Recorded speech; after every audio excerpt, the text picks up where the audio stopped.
Buenos días hermanos, que el Señor les bendiga. Vamos a iniciar una nueva clase de escuela dominical. Vamos ya ahora pasando al cuarto capítulo de Efesios capítulo 4, del 1 al 10, y vamos a orar al Señor para que Él se glorifique en nuestra vida. Padre eterno, bendíganos Señor con su presencia. Permítanos poder honrarle en todo momento, en todo lugar, a cada instante, Señor. Llénenos con su presencia, Señor.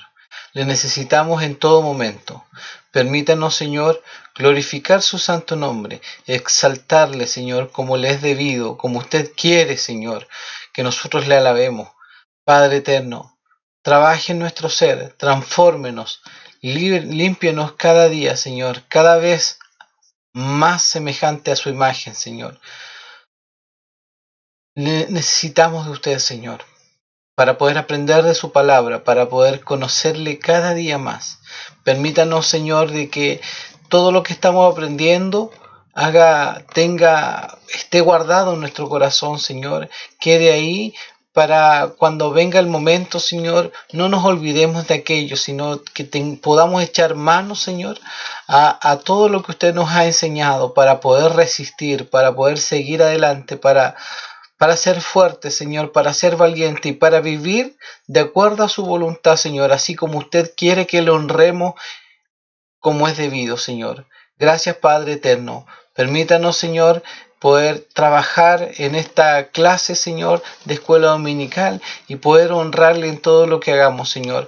Que mis labios solamente sean un intermedio y que sea usted, Señor, quien hable de su palabra, Señor. Glorifíquese en todos nosotros, Señor, incluso aquellos nuestros hermanos que están conectados, Señor. Le rogamos su bondad, su bendición en el nombre de Jesús. Amén. Gracias, Señor. Entonces vamos a leer Efesios capítulo 4, versos 1 al 10. Efesios 4, versos 1 al 10. Una aclaración, si bien es cierto, estos versos la lección consta de estos 10 versos, pero este trabajo voy a limitar en el tiempo. ¿Por qué? Porque el hacer los 10 versos de corrido es muy largo, entonces yo voy a hacer dos presentaciones y la otra la voy a subir, ¿cierto? Para que la puedan ver más tarde. ¿Por qué? Porque tampoco me puedo pasar mucho más tiempo, porque la escuela dominical de niños también trabaja. Entonces yo necesito poder mantenerme dentro de los rangos de tiempo. Entonces, del verso 1 al 6 lo veremos hoy, y del 7 al 10 lo grabaré y lo presentaré más adelante, e incluso en esta misma grabación a lo mejor le puedo dar el link para que ustedes puedan tener acceso al video y puedan verlo. Y también el del verso 7 al 10 nos introduce a la lección de la próxima semana. Entonces está unida toda esta lección, pero también nos introduce a la próxima, ¿ya? Para que usted lo tenga en cuenta. Entonces vamos a leer, dice así: yo pues, preso en el Señor, os ruego que andéis como es digno de la vocación con que fuisteis llamados, con toda humildad y mansedumbre, soportándoos con paciencia los unos a los otros en amor, solícitos en guardar la unidad del Espíritu en el vínculo de la paz. Un cuerpo y un espíritu, como fuisteis también llamados en una misma esperanza de vuestra vocación. Un Señor, una fe, un bautismo, un Dios y Padre de todos, el cual es sobre todos y por todos y en todos. Pero a cada uno de nosotros fue dada la gracia conforme a la medida del don de Cristo, por lo cual dice: subiendo a lo alto, llevó cautiva la cautividad, y dio dones a los hombres. Y eso de que subió, ¿qué es sino que también había descendido primero a las partes más bajas de la tierra? El que descendió es el mismo que también subió por encima de todos los cielos para llenarlo todo. Hasta ahí es nuestra lección. y vamos a leer San Juan 17, verso 23, la oración del Señor. Dice 23: y en ellos, yo en ellos y tú en mí, para que sean perfectos en unidad, para que el mundo conozca que tú me enviaste y que los has amado a ellos como también a mí me has amado. Gracias, Señor, por su palabra. Vamos a iniciar entonces rápidamente esta lección para que podamos ver todo lo que el Señor nos quiere enseñar ahora, en este momento. Nuestra introducción. Vimos ya los primeros 3 capítulos, ¿cierto?, de esta carta, y hemos observado enseñanza doctrinal, completamente doctrinal, ¿cierto?, de parte del apóstol a la iglesia, y culmina orando por ellos para que Dios les conceda de sus riquezas, sean fortalecidos por el poder de su Espíritu, Cristo habite en sus corazones, y que sean arraigados y cimentados en amor. Esta fue ya la última lección de todo lo que vimos. Ahora, del capítulo 4 en adelante hasta el capítulo 6 es netamente práctico, una enseñanza práctica. Cómo los cristianos deben vivir a la luz del Evangelio en la iglesia, en la sociedad, en la familia, etc. Comencemos por la unidad de la iglesia. Y el capítulo 4 comienza, ¿cierto? Los 16 versos que tiene, los primeros 16 versos, hablan de la unidad, el cristiano dentro de la iglesia. Cómo debe ser su vida, cómo debe ser su comportamiento, cómo debe de vivir. Entonces, eso es lo que introduce el apóstol Pablo ahora. El verso 1 dice: yo pues, prisionero del Señor, os ruego que viváis de una manera digna de la vocación con que habéis sido llamados. Ahora, este verso nos introduce todo, ¿cierto?, todo lo que nos va a enseñar desde aquí en adelante hasta el capítulo 6, ¿ya? Viváis de manera digna. Desde este capítulo, Pablo introduce todo lo que se enseña en los siguientes capítulos. O sea, al expresar, os ruego que viváis de manera digna, ¿ya? Esta frase se comienza a explicar desde este verso en adelante cómo debe vivir el cristiano. A eso se refiere. Hay una manera digna, o sea, según cuánto vale el Evangelio, así también usted y yo debemos de vivir de acuerdo a la voluntad de Dios y de acuerdo a nuestro llamado. Entonces, de acuerdo al Evangelio que se nos ha enseñado, nosotros debemos vivir de acuerdo a aquello. Y todo lo que comienza a explicar de aquí en adelante el apóstol, ¿ya?, es cómo debemos de vivir y cómo se debe expresar esa manera digna de vivir, ¿ya? Ahora, la palabra andar o vivir, ¿cierto?, porque hay unas traducciones que dice andar, ¿cierto?, os ruego que andéis, y otra dice os ruego que viváis. Alude a nuestra vida diaria, ¿ya?, a cómo nosotros nos debemos desenvolver diariamente, todos los días, sin excepción, sea que estemos en la iglesia, sea que estemos en nuestra comunidad, sea que estemos en nuestra familia, donde estemos, debemos de vivir de esta manera. A eso se alude, a todo el tiempo en el cual nosotros vivimos. La palabra digno, ¿ya?, transmite la idea de vivir conforme a la posición que uno tiene en Cristo, ¿ya? O sea, si nosotros fuimos llamados para ser hijos de Dios y somos cristianos, debemos de vivir como cristianos y demostrar con nuestros hechos y mostrar con nuestra vida que somos cristianos, que estamos viviendo según lo que nosotros predicamos. Entonces, a eso se refiere de digno, ¿ya? Habla del contrapeso.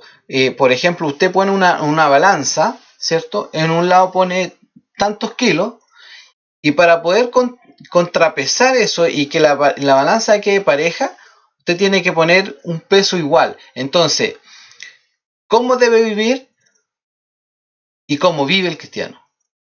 Eso se debe mantener en equilibrio. Esas dos cosas se deben mantener en equilibrio, ¿ya? La vocación con que habéis sido llamados, ¿cierto? Refiere al llamado soberano de Dios a salvación. Entonces, ya hemos visto en los capítulos anteriores que el apóstol Pablo nos enseñó de que nosotros estábamos muertos en delitos y pecados, pero que fuimos llamados por misericordia de parte de Dios, ¿cierto? Para salvación, para ser salvos, ¿ya? No para darnos una posibilidad de salvación, sino que para que desde ese momento en adelante la salvación está en nosotros, somos salvos, ¿ya? El tema está en que ya nosotros no vivimos para salvarnos, ¿ya? Yo voy a explicar esto al tiro para que no perdamos el hilo. Todo lo que el apóstol Pablo enseña desde este verso en adelante, todos los capítulos que quedan, no es una manera de vivir para salvarnos, porque no es eso lo que enseña la Biblia. La Biblia enseña de que Dios nos ha salvado por gracia. La salvación es por la fe y netamente por la fe. No podemos nosotros salvarnos. Lo que muestra es cómo debe vivir el cristiano, el que ya es salvo, debe vivir como cristiano, como representante de la nación santa, a la cual pertenecemos, a la cual Dios nos ha pasado. Entonces, a eso se refiere. Esa es nuestra vocación, se refiere al llamado soberano de salvación. No para ser salvos aquí, ¿ya? No debemos de vivir de manera digna para ser salvos, sino que porque Dios nos salvó, debemos de vivir de manera digna, ¿ya? Es el efecto, ¿ya? Por el de haber sido llamados. Entonces, en 1 Corintios 1:26 dice, pues considerad, hermanos, vuestro llamamiento. No hubo muchos sabios conforme a la carne, ni muchos poderosos, ni muchos nobles. Nosotros no fuimos llamados por capacidades, nosotros no fuimos llamados porque fuéramos poderosos, porque fuéramos sabios, o porque fuéramos nobles, o por tener alguna capacidad superior a los demás. No, nosotros fuimos llamados por gracia. Y hasta este momento creo que hemos expresado siempre esa misma verdad. No nos hemos salido ni hemos explicado en algún momento algo distinto a esto. Si usted ha entendido en algún momento algo distinto, podría volver en los videos que están guardados y volverlos a ver para que comprenda realmente de que somos llamados por gracia, no porque fuimos capaces o porque nosotros le hayamos buscado a Él. Ya estudios atrás ya hemos visto de que nosotros no buscamos a Dios. ¿Ya? No tenemos ni la capacidad ni el poder para hacerlo. ¿Ya?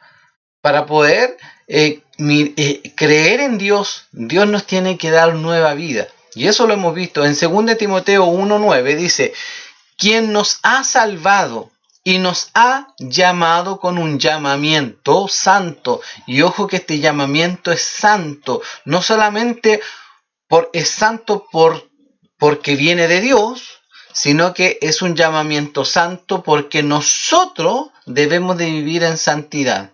Dice, no según nuestras obras, es un llamamiento santo, sino según el propósito y según la gracia que nos fue dada en Cristo Jesús desde la eternidad. ¿Ya? Nosotros hemos recibido un llamamiento santo para ahora vivir conforme a esa santidad por la cual fuimos llamados también.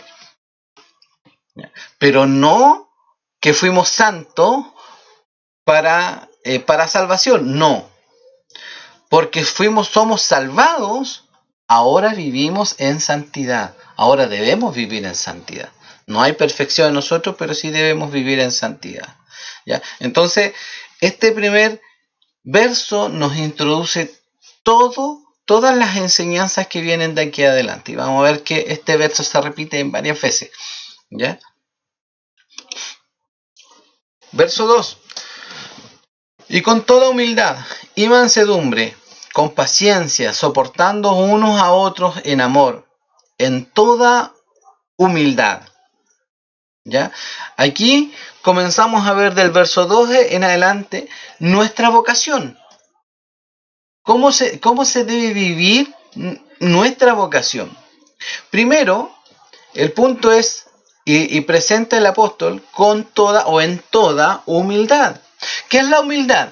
Es la virtud cristiana fundamental. ¿Ya? Santiago 4:6. ¿Por qué es fundamental? Porque es esencial en un cristiano tener esta virtud. No hay cristiano que no pueda tener humildad. No, el cristiano tiene que ser humilde. Es la virtud cristiana fundamental. Santiago 4:6 dice, pero Él da mayor gracia. Por eso dice, Dios resiste a los soberbios, pero da gracia a los humildes. La gracia de Dios viene por la humildad que está en nosotros. Pero antes de que nosotros recibamos esa gracia, y antes de nosotros ser humildes, Dios tiene que hacer una transformación en nosotros para ir en humildad delante de Él. ¿Ya? Siempre es Dios quien hace las cosas primero. ¿Ya? Nosotros le amamos a Él porque Él nos amó primero, y quizás aparezca hasta este verso más adelante. Es la cualidad descrita en la primera bienaventuranza. Mateo 5:3, bienaventurados los pobres de espíritu o en espíritu, pues de ellos es el reino de los cielos. Pobre de espíritu es lo opuesto a la autosuficiencia, lo que normalmente hoy se predica en muchos púlpitos, que debemos ser autosuficientes, que debemos ser capaces. No, la pobreza de espíritu es lo opuesto a esto. Se refiere a reconocer la absoluta bancarrota espiritual. Y esto lo vemos al principio de nuestra conversión. Cuando Dios pone en nosotros fe, cuando Dios abre nuestros ojos, cuando Dios nos da vida, ¿ya? Nosotros comenzamos a ver su santidad versus nuestra deplorable condición. Entonces, cuando nosotros nos damos cuenta, nosotros no vamos delante de Dios exigiéndole, ¿ya?, que Él nos dé o que su gracia venga a nosotros porque nosotros nos hemos ganado aquello, sino que nos damos cuenta de que nuestra condición espiritual es paupérrima, es mala, está muerta, muertos espiritualmente, así lo describe la Biblia, muertos espiritualmente, y eso lo vimos en el capítulo 2 de Efesios, ¿ya? Y ahí nosotros reconocemos nuestra bancarrota espiritual, que estamos muertos en delito y pecado, y que estamos apartados de Dios por nuestro pecado, ¿ya? Dado que estamos apartados de Dios, reconocer su incapacidad de acercarse a Dios, incapaces de acercarnos a Dios, y ver que estamos perdidos, obvio, nos damos cuenta de eso, y carecen de toda esperanza fuera de la gracia divina. Entonces nos damos cuenta de que el ser un pobre de espíritu es darse cuenta, porque todo hombre es pobre de espíritu. El problema está en que el mundo no se da cuenta. Dios abre nuestros ojos para que nosotros nos demos cuenta de nuestra incapacidad, de poder acercarnos a Dios, darnos cuenta de que estamos perdidos y de que carecemos de toda esperanza, porque lo único que está sin Dios sobre nosotros, si bien es cierto, Él es un Dios bueno, que hace salir su sol sobre justo e injusto, Él bendice y mantiene la tierra, ¿cierto?, para que todo hombre pueda vivir, todo hombre pueda subsistir, se mantenga y pueda labrar la tierra y pueda trabajar y subsistir y todo lo que corresponde. Pero La salvación, el ser hijo de Dios, viene, ¿ya? Viene cuando nosotros nos damos cuenta de nuestra incapacidad espiritual. Viene cuando nosotros abrimos nuestros ojos, o Dios abre nuestros ojos, mejor dicho, ¿cierto? Y comenzamos a darnos cuenta de que lo único que somos es merecedores de la muerte o merecedores de la condenación eterna. Somos merecedores de la condenación eterna. Entonces no hay nada en nosotros que nos pueda bendecir. En Efesios capítulo 2, verso 1, y dice, y Él os dio vida a vosotros que estabais muertos en vuestros delitos y pecados. En Lucas 18, verso 13, dice, pero el recaudador de impuestos, de pie y a cierta distancia, no quería ni siquiera alzar los ojos al cielo, sino que se golpeaba el pecho diciendo, Dios, ten piedad de mí, pecador. Y vemos, esa es cuando se presenta el recaudador de impuestos, ¿cierto? Y se presenta el fariseo, ¿ya? A orar delante del Señor. Y Dios dice que uno fue aceptado delante de la presencia de Dios y el otro oró como un arrogante, ¿ya? Gracias, Señor, porque no soy como los otros hombres, no soy como este otro que está aquí al lado mío, menos como este publicano. Pero el publicano ni siquiera podía alzar la cara, alzar los ojos o mirar hacia el púlpito, levantar la cara. No, porque sabía y conocía su condición. Entonces, el hombre humilde conoce su condición. Conoce que es un pecador y lo único que va delante de Dios es a pedir piedad y misericordia, porque es un pecador, ¿ya? Filipenses 2, versos 7 al 8 dice, sino que se despojó a sí mismo tomando forma de siervo, aquí está hablando de Jesucristo, haciéndose semejante a los hombres y hallándose en forma de hombre, se humilló a sí mismo, haciéndose obediente hasta la muerte y muerte de cruz. Este verso lo vamos a ver durante esta clase mucho, ¿ya? Pero aquí habla de la humildad de nuestro Señor. Dice, sino que se despojó a sí mismo tomando forma de siervo, ¿ya? Y no tomó en cuenta el ser Dios como algo a que aferrarse, sino que Él se humilló, ¿ya? La humildad no es ser un hombre apocado, eso es, hay que entenderlo también. A veces ven a las personas así como que, oh, pobrecito, que como que no quebra un huevo, ahí está. No, la humildad no es un hombre apocado, ese es un error. O aplastado por la timidez. Ay, una persona, ay, que es tímida, ay, qué humilde él. No tiene nada que ver una cosa con la otra. Tampoco llegar a la conclusión de que los seres humanos carecen de valor intrínseco. Fuimos creados a imagen de Dios. Entonces, todo hombre tiene un valor porque son creación de Dios y fuimos creados delante de Dios. El ser humilde no dice, ay, yo no valgo nada, no sirvo para nada, no soy nada. No, eso no es ser humilde, ¿ya? El humilde es darse cuenta de su incapacidad delante de Dios. Es vivir conforme a la voluntad de Dios, ¿ya?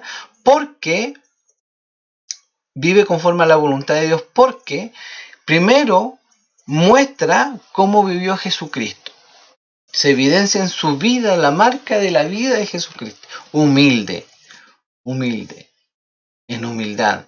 Siendo tan grande, se humilló y vivió en humildad, ¿ya? Y también vemos que el ser apocado o el ser aplastado en timidez no es humildad, sino que es reconocernos delante de Dios que somos incapaces. Entonces, cuando nosotros tenemos algún problema con un hermano o pasa algún roce dentro de la iglesia, la humildad debe estar puesta ahí. ¿Por qué? Porque la humildad es la virtud cristiana fundamental, como dijimos, ¿cierto? ¿Ya? Y esa virtud nos lleva a darnos cuenta de que si Dios me salvó por gracia, también salvó por gracia a mi hermano. Y que si yo peco y en algún momento también me puedo equivocar con mi hermano, me va a llevar a la capacidad de poder perdonar.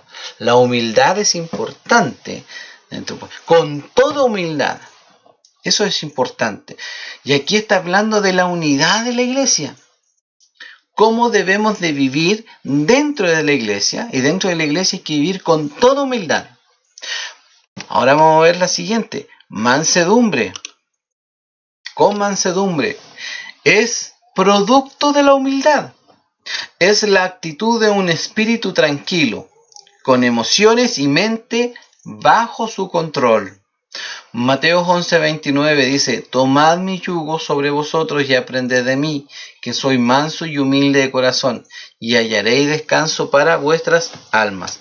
La mansedumbre no es debilidad de carácter, tímida e insegura.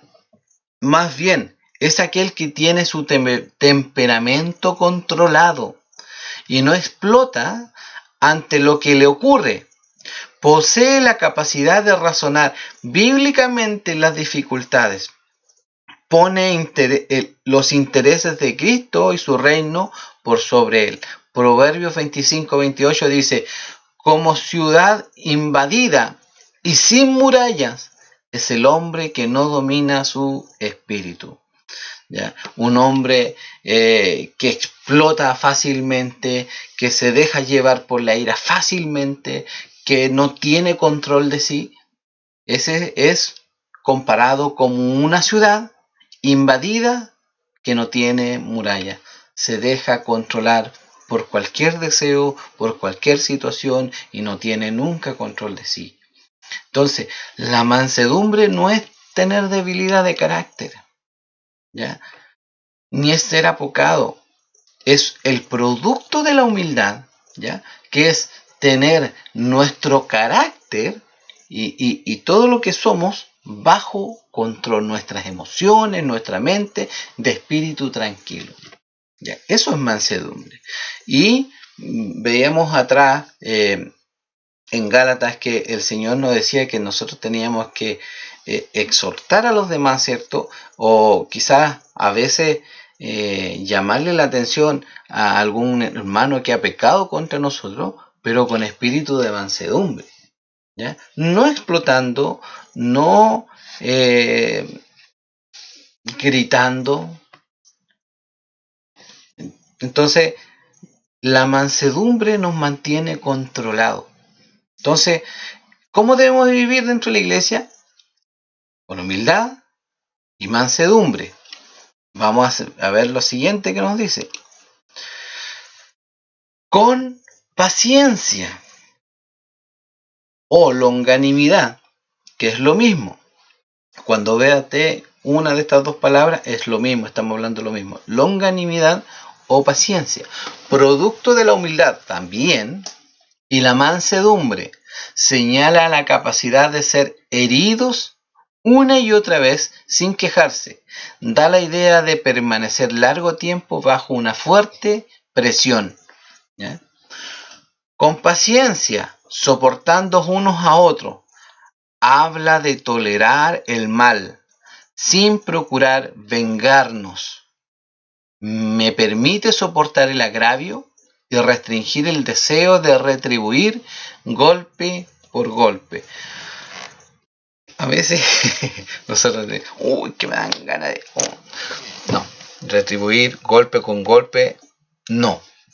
Paciencia, debemos soportar el agravio, ¿ya? Y debemos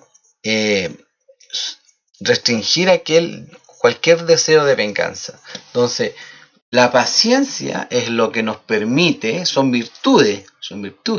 El Espíritu de Dios, ¿cierto?, nos permite poder vivir con paciencia. En Romanos 12, del 17 al 21, dice: nunca paguéis a nadie mal por mal. Respetad lo bueno delante de todos los hombres. Si es posible, en cuanto de vosotros dependa, estad en paz con todos los hombres. Amados, nunca os venguéis vosotros mismos, sino dad lugar a la ira de Dios, porque escrito está: mía es la venganza, yo pagaré, dice el Señor. Pero si tu enemigo tiene hambre, dale de comer.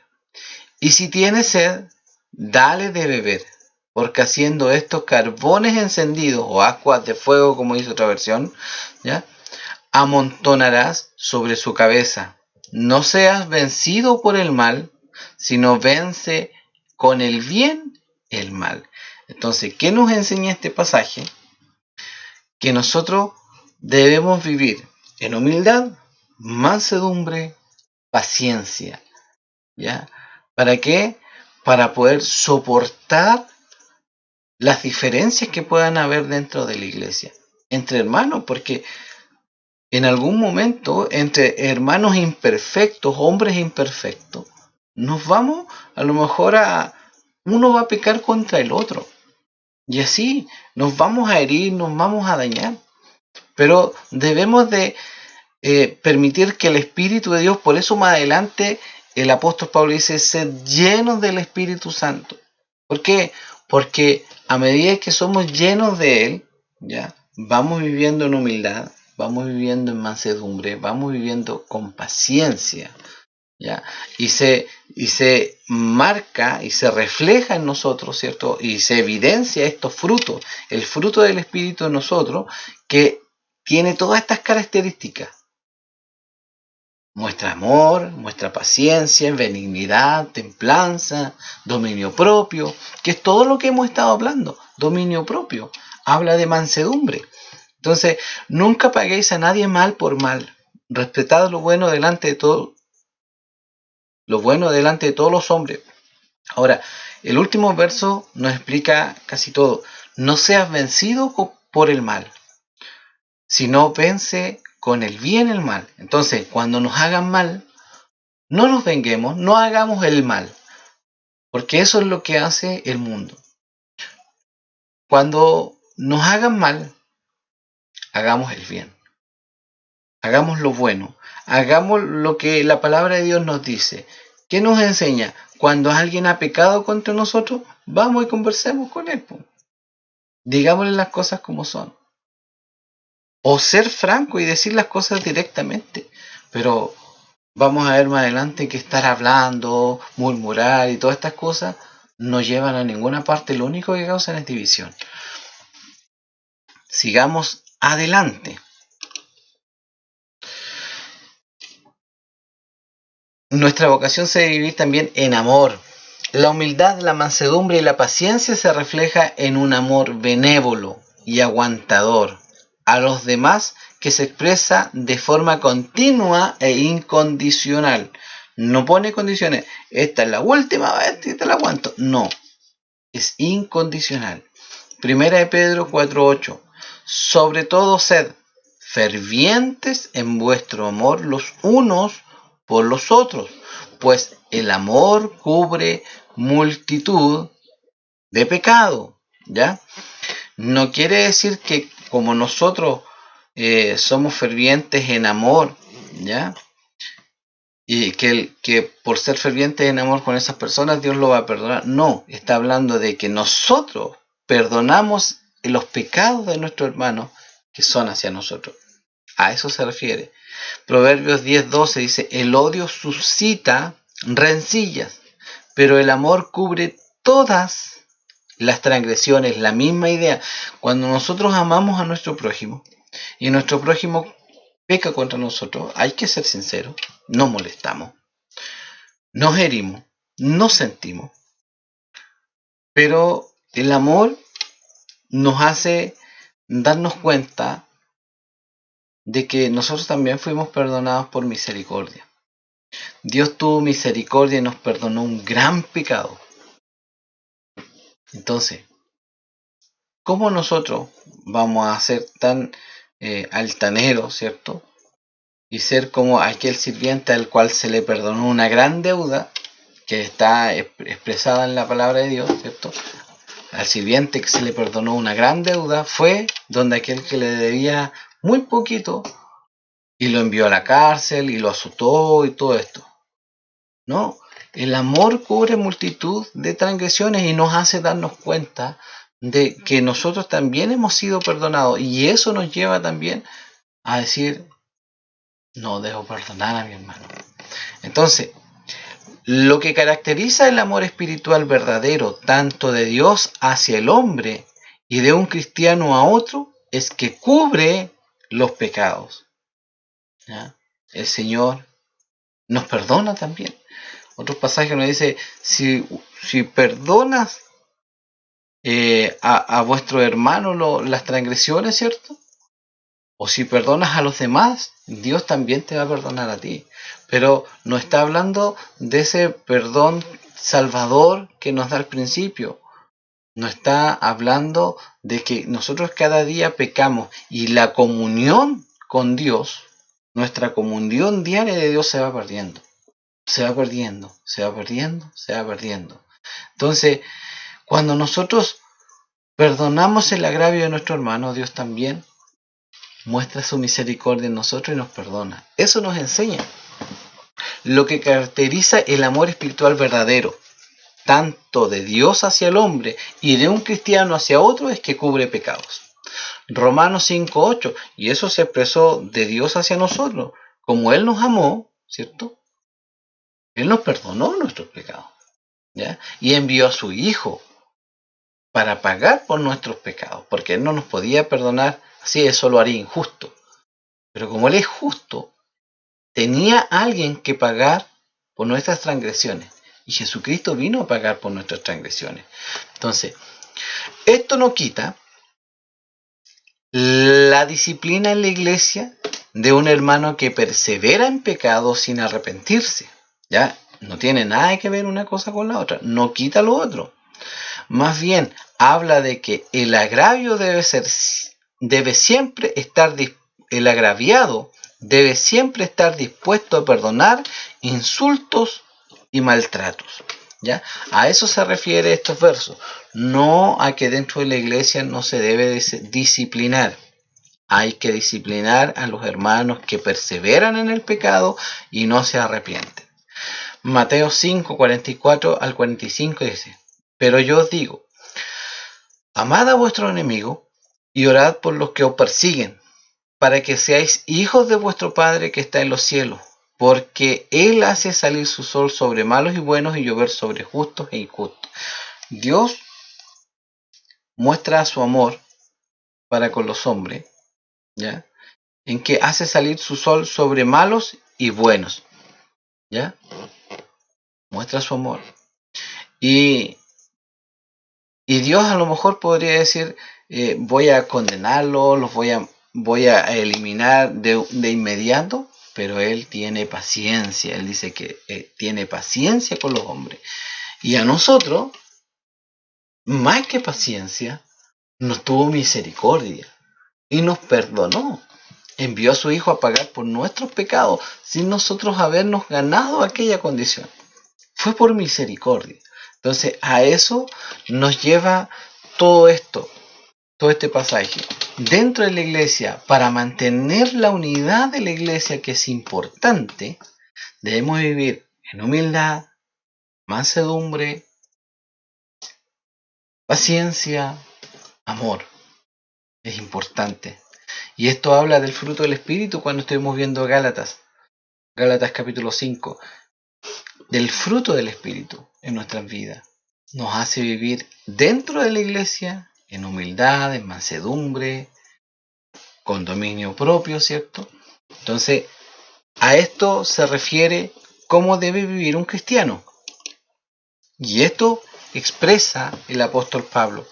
Esforzándoos en preservar, verso 3. Esforzándoos en preservar la unidad del Espíritu en el vínculo de la paz. O sea, siempre estar en paz, buscando la paz, esforzando, poniendo el mayor empeño en preservar la paz dentro de la iglesia. De lo contrario, estamos siendo instrumentos del diablo para dividir la iglesia. Ahora, esto de ser instrumento del diablo no es que uno diga, yo voy a ser instrumento del diablo. No, a veces no se dan ni cuenta. No nos damos cuenta. Y posiblemente estemos siendo instrumentos de Satanás para hacer causa de división dentro de la iglesia. Por eso debemos estar apercibidos, por eso debemos estar preocupados, por eso debemos velar, ¿ya? Para mantenernos siempre cerca de nuestro Señor, para que el Señor nos muestre cómo estamos viviendo, estar siempre aferrados a la palabra, para darnos cuenta. Mira, aquí vamos a ver lo que no preserva la unidad de la iglesia. Quejarse y hablar mal de otros a sus espaldas. Sembrar dudas del hermano o del pastor, que esto es muy común. Esparcir rumores. No tener un espíritu perdonador. Ser terco u obstinado. Y muchas actitudes más que atentan contra la unidad de la iglesia. Esto es una pequeña descripción. Y podemos ver de que dentro de la iglesia nosotros actuamos egoístamente, de manera egoísta. A veces nosotros queremos que los demás tengan misericordia de nosotros. ¿Ya? Cuando algo nos pasa a nosotros ¿qué decimos? El hermano me hizo esto a mí. Entonces, ¿qué está ahí? Nuestro amor propio por sobre el evangelio. Entonces, cuando está esto, mostramos nuestro egoísmo. ¿Por qué? Porque no nos preocupamos ni pensamos, a lo mejor el hermano está haciendo esto. ¿Cuántos hermanos, cuántas personas no se enojan con el hermano porque a lo mejor no lo saludó cuando iba en la calle? Pero en ningún momento pensaron, a lo mejor el hermano está en otra o va preocupado de otra cosa y no se dio cuenta de que yo no iba. Entonces, pero no, el hermano no me saludó. No me saludó y nos quedamos en esa. Nos preocupamos en pensar, ¿qué le pasará al hermano? No, estamos preocupados de nosotros mismos. Nos quejamos de cómo actúan los hermanos, que el hermano aquí, que el hermano allá. Y somos irresponsables. Una de las cosas que dentro de la iglesia no se hace es separar los negocios de la iglesia. Esas cosas muchas veces no las saben separar los hermanos. Y cuando usted hace un trabajo, usted hace un negocio, usted contrata a un hermano, porque la Biblia nos dice, ¿ya? Nos enseña a que tenemos que, si hay un hermano que trabaja en cierta, tratar de darle el trabajo a nuestro hermano. O hablar con nuestro hermano, porque se supone que dentro de nosotros tenemos que ayudarnos y apoyarnos. Pero nosotros tenemos que aprender a ser responsables en todo sentido. En todo sentido. Entonces, muchos no respetan aquellos acuerdos que hacemos por fuera y lo confunden con la iglesia. Lo confunden, lo unen. Y no, es que yo no le hablo más porque este aquí y este allá. Y así. Así vivimos. No aprendemos a separar las cosas. Y debemos aprender a separar las cosas. Nosotros como cristianos debemos ser responsables en todo lo que todo lo que podamos ser responsables. No estoy hablando de perfección, estoy hablando de procurar, esforzando, como dice esta palabra, esforzando por preservar la unidad del espíritu y esforzarnos en ser responsables con nuestro trabajo, en ser responsables con nuestros tratos, en ser responsables, porque si no somos responsables, nos van a decir que no nomás. Hace un tiempo atrás, recuerdo que hicimos un servicio de oración, un servicio de unión de iglesias aquí en Coyhaique. Y el pastor que le tocó orar por el trabajo en Coyhaique. Pero el pastor, antes de orar, dijo, vamos a orar por los trabajos, pero es importante de que los hermanos cuiden sus trabajos y que se esfuercen dentro de sus trabajos. Porque muchos hombres que dicen ser cristianos piden oración y cuando reciben sus trabajos dejan botados sus trabajos. Entonces, ¿qué nos enseña esto? que nosotros debemos de vivir como cristianos, tanto fuera de la iglesia como dentro de la iglesia. ¿Ya? Si un hermano dentro de la iglesia nos da un trabajo, debemos responderle con ese trabajo, porque nos está pagando por ese trabajo. ¿Pero qué es lo que piensan los demás? Ah, no, pero es que él es cristiano, tiene que tener misericordia de mí. Po. ¿Y cuándo pensamos nosotros en tener misericordia del hermano también, que a lo mejor necesita urgente que le hagan ese trabajo? Somos irresponsables. Es irresponsabilidad. Entonces, no debemos vivir así, esparcir rumores, que es muy común dentro de la iglesia. A veces uno no sabe si están teniendo servicios de adoración a Dios o servicios de cagüineo, porque eso pasa dentro de la iglesia. Se comienzan a hablar de los hermanos, del pastor. Ah, es que yo vi esto, pero nunca lo vio. O que yo supe esto, a sembrar dudas. Nunca lo vieron, nunca estuvieron ahí presentes. Entonces, debemos de tener cuidado. Y esto, hermano, cuando usted se deja llevar por estas cosas, está siendo un instrumento de Satanás. No tener un espíritu perdonador. Eso habla mal de un cristiano. Porque el cristiano tiene nueva vida y debe tener un espíritu perdonador porque fue perdonado millonésimas veces más que lo que usted está perdonando. Nuestro pecado atentó infinitamente contra Dios. Es una ofensa contra Dios porque nosotros desestimamos su autoridad como Dios. ¿Ya?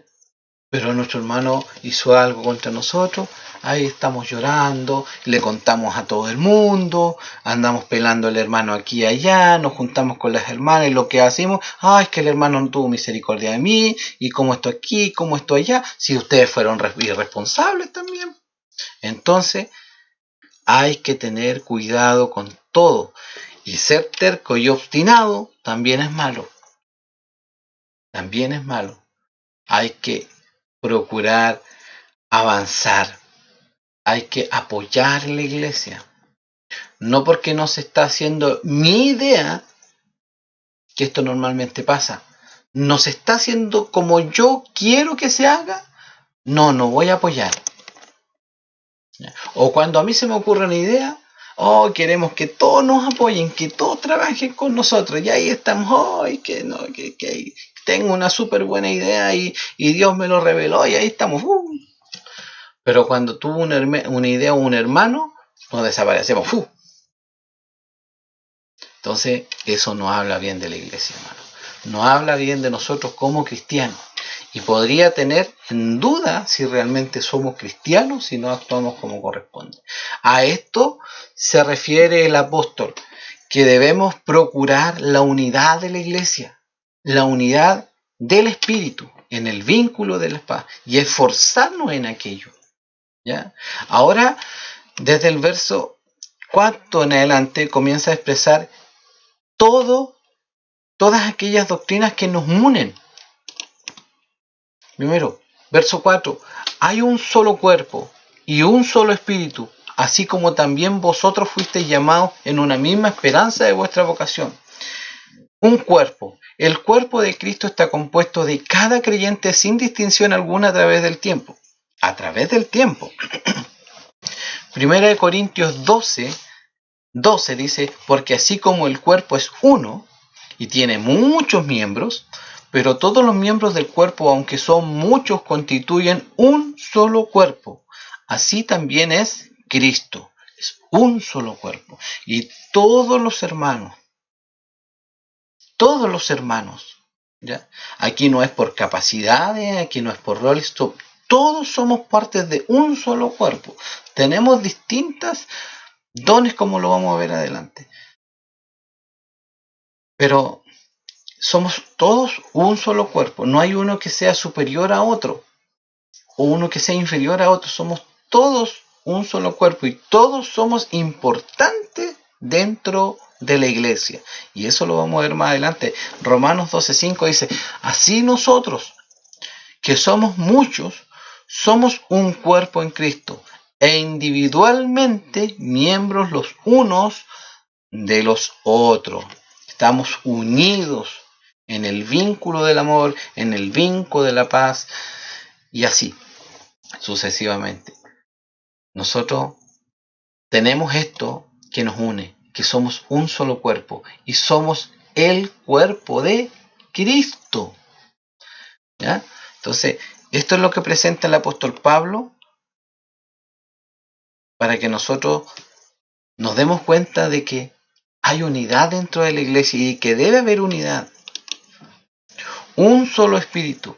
En la salvación todos los creyentes no solo se convierten en miembros plenos del cuerpo de Cristo, que es la iglesia, sino que el Espíritu Santo es depositado en cada uno de ellos. Todos los cristianos tienen el Espíritu Santo en su vida. Todo cristiano, desde el momento de su conversión, es bautizado en el Espíritu Santo. Los creyentes son inmersos por Cristo en el Espíritu Santo, donde Cristo es el que bautiza. Mateo 3:11 nos presenta esto, dice: yo a la verdad os bautizo con agua para arrepentimiento, pero el que viene detrás de mí, este es Juan el Bautista que dice esto, pero el que viene detrás de mí es más poderoso que yo, a quien no soy digno de quitarle las sandalias. Él os bautizará con el Espíritu Santo y con fuego. Y ahora, ojo con este verso.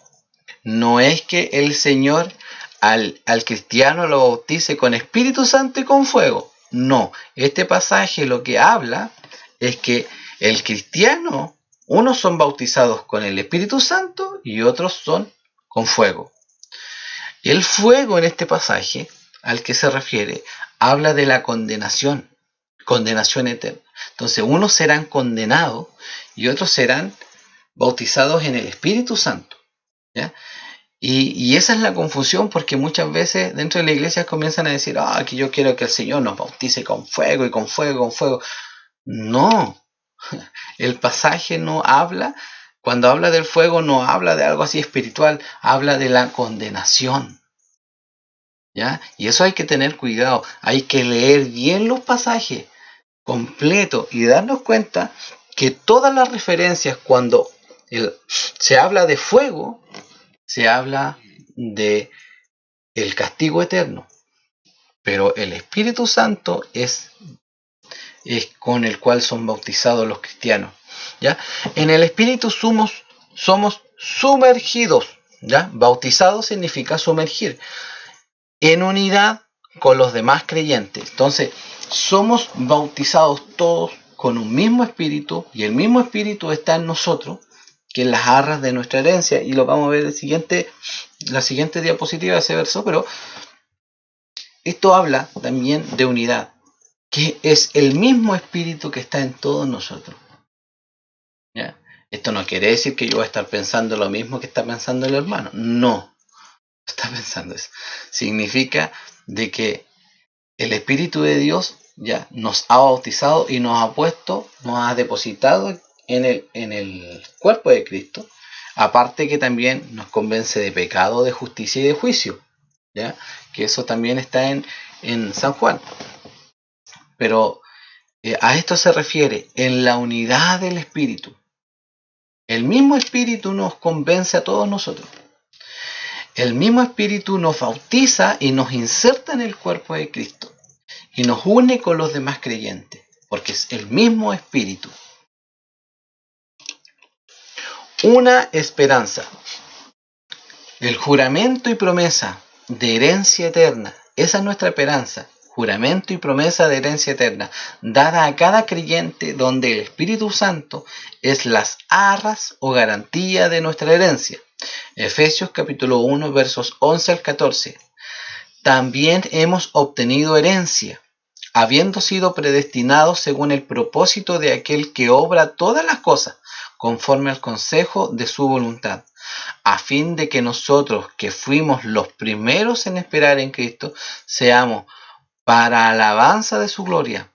En él también vosotros, después de escuchar el mensaje de la verdad y el evangelio de vuestra salvación, y habiendo creído, fuisteis sellados con el Espíritu Santo de la promesa. El Espíritu Santo fue prometido por el Señor, ¿ya? Y también por los profetas, ¿ya? Que seríamos, el Espíritu Santo sería depositado en nosotros y nosotros andaríamos en la voluntad de Dios, ¿ya? Entonces, que nos es dado como garantía de nuestra herencia, con miras a la redención de la posesión adquirida, la posesión ya adquirida de Dios para alabanza de su gloria. Esta esperanza tiene un fundamento cierto de que es una posesión adquirida, ya es nuestra, ya es nuestra herencia. Nosotros somos herederos de todas las promesas de Cristo. Y eso lo hablamos en algunos capítulos más atrás, ¿cierto? Y puede volver para retomar, ¿cierto? Y entender un poquito más a qué se refiere la herencia, ¿ya? Entonces, tenemos esta misma esperanza. Somos un solo cuerpo, somos un solo espíritu y una esperanza. Entonces,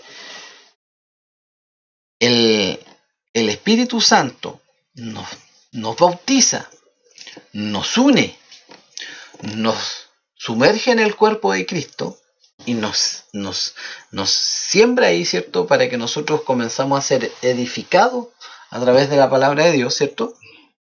Y el Espíritu Santo también es las arras, es la garantía de nuestra herencia, de nuestra esperanza, ¿ya? Es como decir, te pago esto ahora o te doy esto ahora y lo demás viene sí o sí, ¿ya? Es nuestra garantía de que nuestra esperanza es cierta. Colosenses 1:27 dice, a quienes Dios quiso dar a conocer cuáles son las riquezas de la gloria de este misterio entre los gentiles, que es Cristo en vosotros, la esperanza de gloria. Entonces, estas tres cosas es el trabajo del Espíritu Santo. En este verso se expresa cómo el Espíritu trabaja en el cristiano, nos pone en el cuerpo y también es la garantía de nuestra esperanza, ¿ya?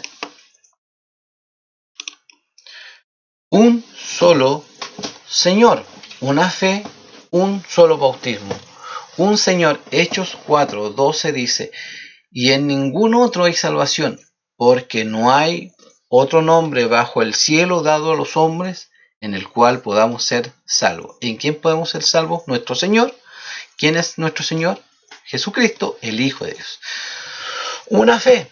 Esto corresponde a todo el cuerpo de la revelación divina sobre la salvación que contienen las Escrituras. Judas 1:3 dice, amados, por el gran empeño que tenía de escribiros acerca de nuestra común salvación, y es común nuestra salvación, he sentido la necesidad de escribiros exhortándoos a contender ardientemente por la fe que de una vez para siempre fue entregada a los santos, ¿ya? Entonces, ¿quién entregó esta fe? Dios, por intermedio de Jesucristo, que Él murió y pagó por nuestros pecados, ¿ya? Que es nuestro Señor. Y un bautismo, la inmersión o sepultura y resurrección. Romanos 6:4. Por tanto, hemos sido sepultados con Él por medio del bautismo para muerte, a fin de que como Cristo resucitó de entre los muertos, para la gloria del Padre, así también nosotros andemos en novedad de vida. Entonces, eso ya lo hablamos, somos inmersos,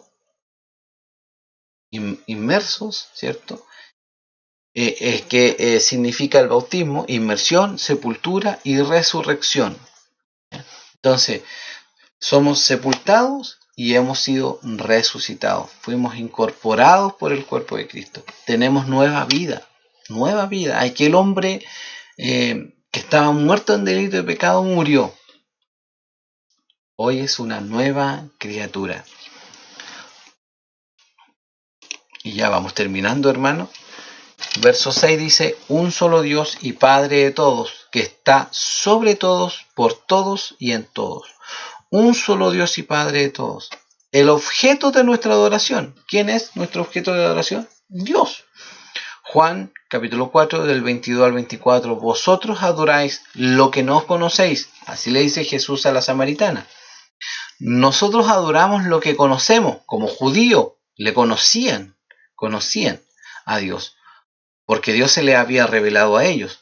Porque la salvación viene de los judíos.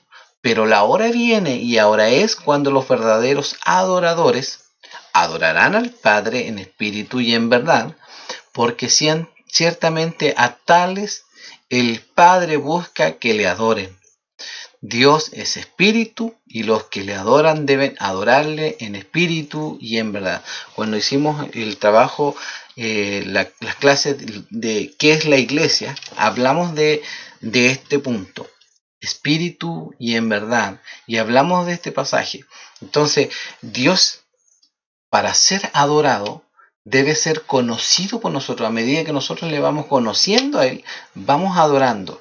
Entonces, a medida que somos edificados dentro de la iglesia, vamos creciendo y vamos expresando nuestra adoración delante de Dios.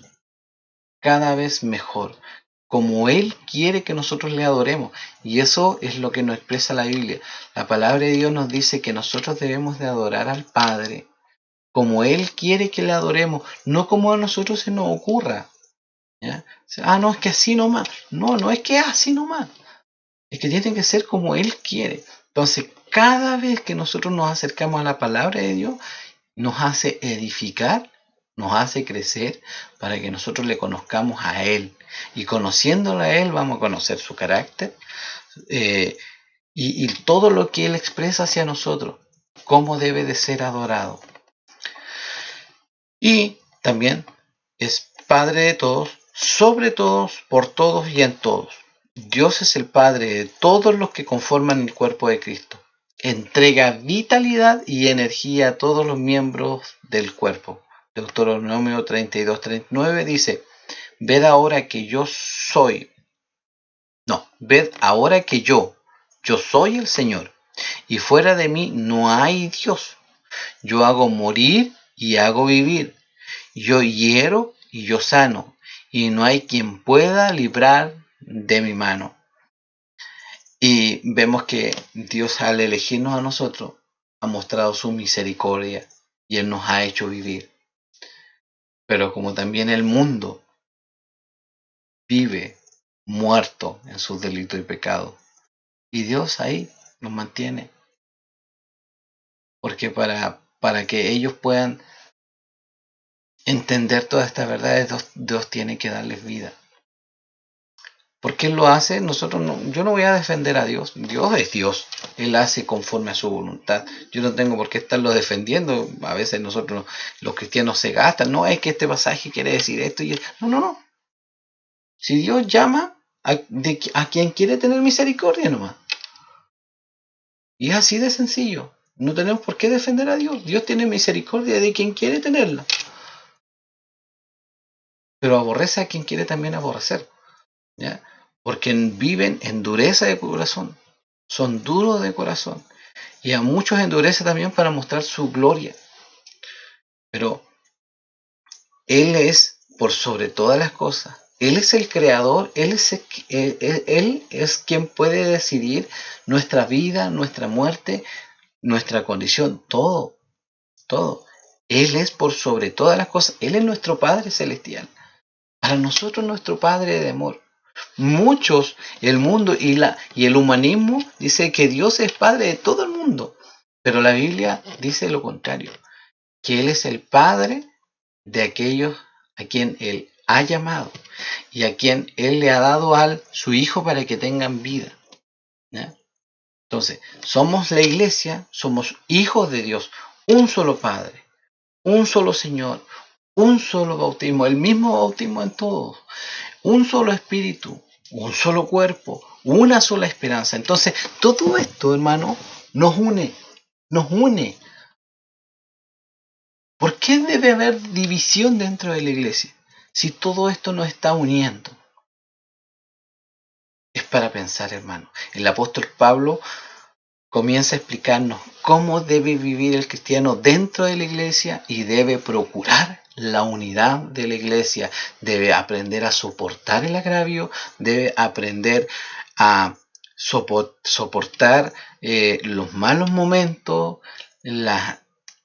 y a aborrecer las malas influencias también, a dejarlas de lado, a no juntarnos con aquellos hermanos o aquellos que dicen ser hermanos y andan pelando a todo el mundo. No debemos de juntarnos con ellos. La Biblia nos dice que cuando los hermanos viven en pecado, no son buena referencia para que nosotros vivamos junto a ellos. Dice que nosotros nos tenemos que separar de ellos, apartarnos de ellos. Entonces, y este es un llamado a todos nosotros, porque todos nosotros somos imperfectos, pero Dios nos ha capacitado para vivir conforme a su voluntad. Seamos responsables, vivamos de acuerdo a la voluntad de Dios, no andemos cometiendo cosas, no estemos esperando de que todos los demás tienen que tener misericordia de mí nomás. Y después andan hablando por ahí que los hermanos no tuvieron misericordia de mí, que los hermanos... ¿Y cuándo ellos han tenido misericordia de los demás? Entonces, la misericordia es recíproca, hermano. Nosotros no tenemos por qué estar esperando que los demás tengan misericordia de nosotros para nosotros tener misericordia. Siempre tenemos que preocuparnos de esas cosas. Y eso es lo que nos enseña desde los versos 1 al 6. El verso 7 al 10 voy a hacer otro video, el cual voy a subir, ¿ya? Para que también los vea, y los links yo los voy a compartir para que los pueda ver. ¿Por qué? Porque ya vio que ya llevo 1 hora con 6 minutos y ni siquiera hemos orado. ¿Por qué? Porque es una lección larga. Es importante de que nos preocupemos de explicar bien estos textos para que podamos entender qué es lo que Dios quiere de nosotros. Porque cuando nos damos cuenta de todas estas cosas, comenzamos a adorar mejor a Dios. A adorar mejor a Dios. Texto Juan 17:23. Dice, yo en ellos y tú en mí, para que sean perfeccionados en unidad, para que el mundo sepa que tú me enviaste y que los amaste tal como me has amado a mí. El Señor clamó al Padre por la unidad en la iglesia. En Juan 17:21 dice, para que todos sean uno, como tú, oh Padre, estás en mí y yo en ti, que también ellos estén en nosotros, para que el mundo crea que tú me enviaste. ¿Cómo el mundo se va a dar cuenta de que Dios envió a su Hijo? Cuando ve una iglesia en unidad, que sean uno como iglesia, y uno con el Padre y uno con el Hijo. La necesidad de que la iglesia sea perfeccionada en unidad es para que el mundo sepa que tú me enviaste y que los amaste tal como me has amado a mí. ¿Ya? Eso es la necesidad. Por eso es que se necesita que la iglesia sea perfeccionada en unidad, para que el mundo sepa que Dios envió a su Hijo y que nos amó tal como nos amó a nosotros, tal como amó al Hijo. Por eso es importante la unidad, porque refleja, revela todo esto. Es nuestra predicación al mundo, nuestra unidad. Porque de tal manera amó Dios al mundo, que dio a su Hijo unigénito para que todo aquel que en él cree no se pierda, mas tenga vida eterna. Que Dios nos bendiga, hermano. Vamos a orar, a dar gracias al Señor y vamos a terminar con esta clase de escuela dominical, porque ahora ya le toca a los niños trabajar.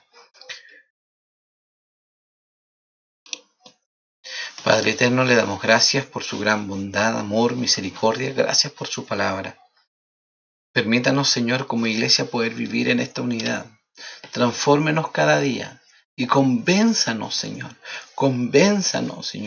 de poder vivir conforme a su voluntad, no para salvación, porque no ganaremos nada pensando de esa manera, porque la salvación ya es nuestra. sino que vivir conforme a su voluntad, porque usted nos ha amado, porque usted nos ha salvado, porque somos sus hijos y debemos vivir conforme a esa vocación a la cual fuimos llamados de ser sus hijos. Glorifíquese, Señor. Denos fuerza.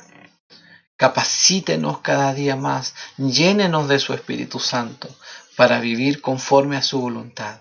Glorifíquese en todos nosotros y permítanos, Señor, que estos servicios de escuela dominical sean llegando al corazón de todos, para que todos nosotros nos podamos unir como hermanos cada día más. Glorifíquese en nuestro corazón, glorifíquese en nuestra vida, glorifíquese en nuestro ser. Se lo rogamos por misericordia en el nombre de Jesús. Amén.